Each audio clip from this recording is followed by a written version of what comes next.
Renis, po rikthehemi sërish në studion pas kësaj pauze publicitare për të futur më thellë në detaje.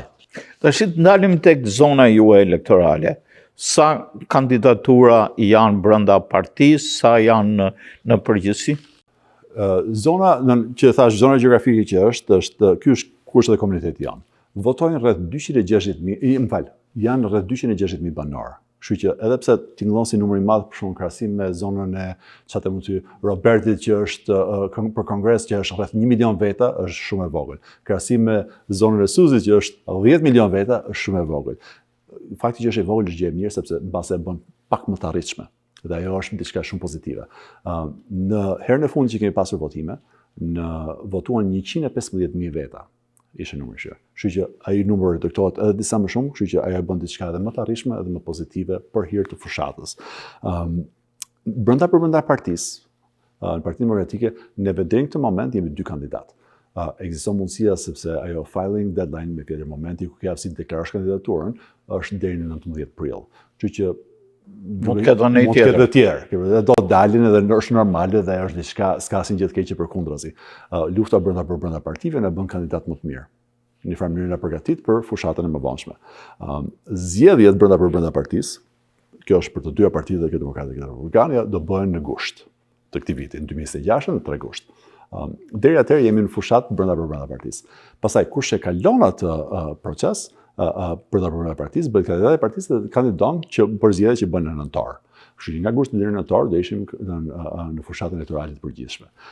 Kjo është lufta që kemi. Brenda partisë kam një kandidat tjetër, në anën e Partisë Republikane që është nga ana tjetër në fushatën e përgjithshme.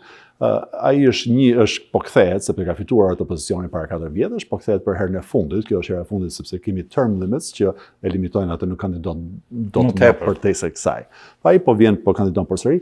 Jam i sigurt që ai do ketë kandidaturën e vet brenda partisë, do bëj brenda kushtit do ketë edhe kompeticion ka përshtypjen. Në këtë mes, puna juaj deri sot ju kemi parë sepse kjo është faza me fundraiser me komunitetin shqiptar. A ke bër takime të drejt për drejta, si qysh? Absolutisht. Pafund edhe detyrimisht ajo është roli im, ajo është detyra ime që të kem kontakt sa më shumë që të mundur me gjithë komunitetin e gjerë, por në veçantë me komunitetin tonë shqiptar. Një pjesë e kësaj analize në lidhje me komunitetin tonë, që normalisht bën kuptim për mua, bën kuptim për ne sepse po jemi shqiptar, ky është komuniteti jon, këto janë kontaktet tona. Këta janë ata që na kanë mbështetur gjatë gjithë kohës, që unë kam mbështetur gjatë gjithë kohës, detyrimisht ka një simbiozë, një relatu që është mëse natyrale. Por për te asaj, do të thosha që shqiptarët në këtë fushatën time, kanë një rol pak të veçantë. Kanë rol veçantë sepse nga natyra atyre numrave që po thosha më parë, 115.000 veta që votojnë në ato shifrat vogla. Dhe duke pasur parasysh numrat e shqiptarëve që kemi këtu në këtë zonë, ndikimi i tyre është në një farë mënyrë me proporcion shumë të madh. Në fushatën që bëhet brenda partisë, në votimet që bëhen në 3 gusht. A ka rregull shkurtës tani.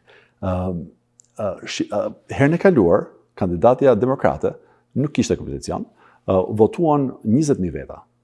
Gjithsej, brenda partisë. Në qoftë se neve tani që jemi minimalisht 2 kandidat, mund të kemi më shumë, presupozojmë që nga natyra e kontestit do jenë rreth 30.000 veta që do votojnë, në maksimale. Kjo do të thotë që mua më duhen 15.000 vota që të fitoj. 15.000 vota në 260.000 persona që jetojnë në total këtu, nga cilët rreth 120.000 kanë aftësinë të votojnë këtu brenda, qoftë nga një parti tjetër. 15.000 vota janë shumë pak, nuk janë shumë. Duke pasur parasysh shifrat e shqiptarëve që nuk janë asnjëherë eksakte. Ja, se nuk deklarohen. Nuk e di pse deklarohen të bardhë, kur vjen puna ke nationality. Ka përshtypje që ashtu jeni, për nesër. Shifrat e shqiptarëve janë tilla që në një kontest ku fitohet me 15.000 vota, ato janë determinative. Në qoftë se mua më votojnë 1.000 shqiptar, shanset që unë do fitoj janë praktikisht shumë mira. Në qoftë se votojnë 2.000 shqiptar për mua, është praktikisht e garantuar që do të fitoj. Kështu që shifrat janë shumë të vogla. Dhe njëjta gjë funksionon edhe ke zgjedhjet e përgjithshme. Herën e fundit, ka ato 115.000 vota që po ju thosha, Kandidatja demokrate, që është nga partia ime, e humbi zgjedhjen për 795 vota. Okay? Që në 115.000 vota është përqindja 0 pik diçka.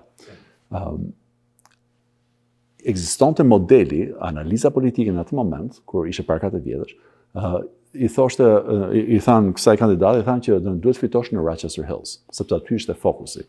Në fakt, në gjitha ato komunitetet që më përmendova parë, Troy, Rochester Hills, Utica, Shelby Township, kandidatja jonë ishte kompetitive, plus 100 vota minus 100 vota. Në Sterling Heights, që është pjesë e distriktit, që është nga Dequindre Van Dyke 14 deri në Utica, aty ajo doli me deficit 3.000 vota.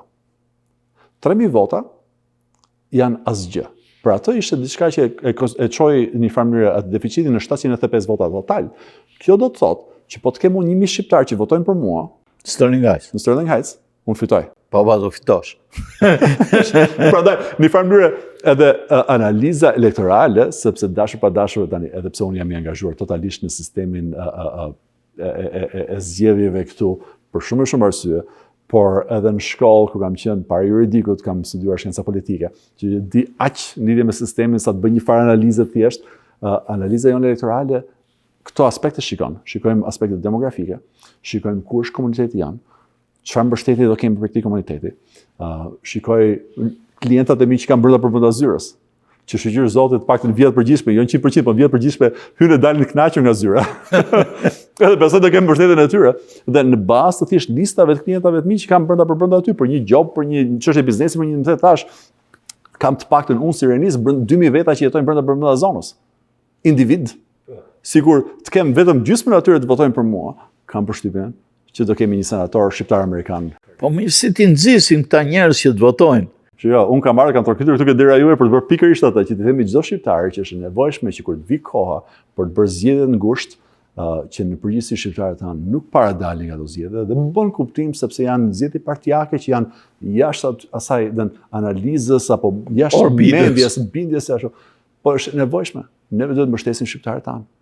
Në këto zgjedhje do kemë mundësi të zgjedhim të dyja palët, qoftë nga ana republikane me Robertin, qoftë nga ana ime me Partinë Demokratike.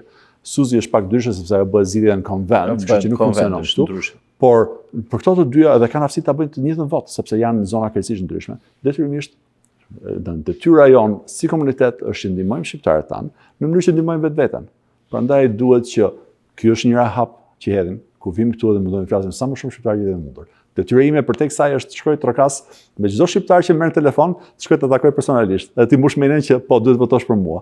Dhe ti mbush mendjen gjithë miqve të tij, familjes të tij, e kujdo që njeh, të më çojnë ku duan, unë do shkoj atje ku do duan ata, thjesht në mënyrë që të marrim këto vota, që të fitojmë këtë për veten tonë, për komunitetin tonë.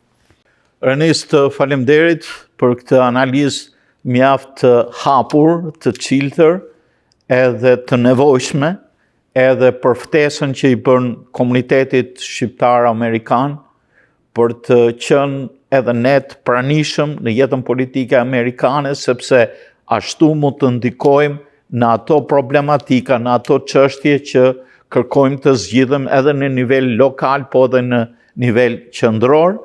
Ju uroj suksese, ne do të takojmë sërish se kemi prap kohë, do të kemi edhe ndonjë intervistë tjetër apo ndonjë event tjetër fundraiser, por besoj se komuniteti shqiptaro-amerikan shet tek ju një kandidat potencial për të realizuar këtë qëllim që ju i keni vënë vetes, por dhe komunitetit duhet t'ia vërë vetes, që të kemi sa më shumë shqiptaro-amerikan në jetën politike, si në atë lokale, dhe në atë qendrore.